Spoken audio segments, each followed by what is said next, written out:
Il desiderio era la vittoria, alla fine però c'era da fare i conti anche con l'avversario e il Cagliari di oggi non è riuscito, malgrado un ottimo primo tempo, a vincere la partita. Un po' quello che era capitato con la Juventus quando aveva tenuto testa ai bianconeri per la prima frazione, ma poi nel secondo aveva ceduto soprattutto nel primo quarto d'ora. Nel caso di oggi invece è stato un Cagliari molto bravo a mettersi in campo per opporsi a un Monza insidioso, capace di replicare un po' quello che è il modello Atalanta da parte di Raffaele Palladino, che al tecnico della squadra bergamasca si ispira per riuscire a fare gioco, e proprio come gioca Gasperini fa giocare la sua squadra con molti inserimenti, con molto movimento. Il Cagliari è stato bravissimo a neutralizzare questo tipo di gioco e a proporsi alla pari, soprattutto vincendo il duello a centrocampo nei primi 45 minuti e riuscendo a battere una gran quantità di calci piazzati. Probabilmente la partita si è decisa sui calci piazzati, non a caso i due gol sono nati entrambi da una parte e dall'altra su una palla ferma, ma con una componente che è stata dettata dallo stile arbitrale, quello di permettere gli abbracci dentro l'area con la possibilità di strattonare, di tirare la maglietta, di evitare che il giocatore vada all'impatto. È stata una caratteristica questa che probabilmente ha pagato la squadra che poteva realizzare di più, e probabilmente nel primo tempo era il Cagliari quella che aveva nel piede di Viola la caratteristica principale per riuscire a fare qualche gol in più rispetto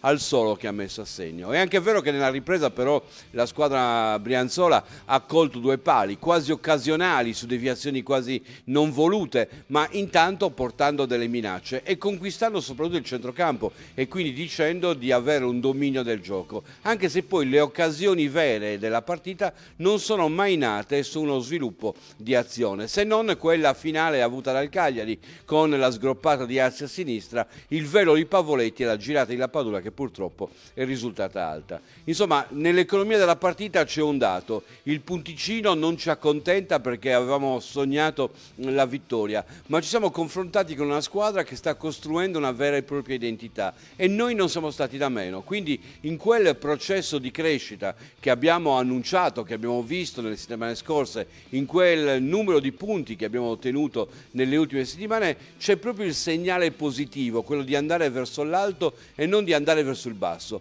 A questo dobbiamo aggrapparci per tentare di salire ancora, con la fiducia di poter crescere giornata dopo giornata. Questo è il segnale che è arrivato nelle ultime settimane, che è stato confermato oggi e che potrebbe diventare il segnale di crescita che potrebbe unire la piazza in un'unica causa, quella di costruire una squadra che poi possa ottenere più facilmente anche le vittorie, proprio come sta facendo il Monza, non a caso orchestrato da uno che squadre forti, squadre di valore, squadre vincenti ne ha costruito, Adriano Galliani, che c'è dietro questa società con i soldi che stanno arrivando a Monza, ma anche con le idee, con lo sviluppo di un progetto che è un progetto che si basa su cose concrete e non solamente sull'individualità del calciatore che vai a cercare.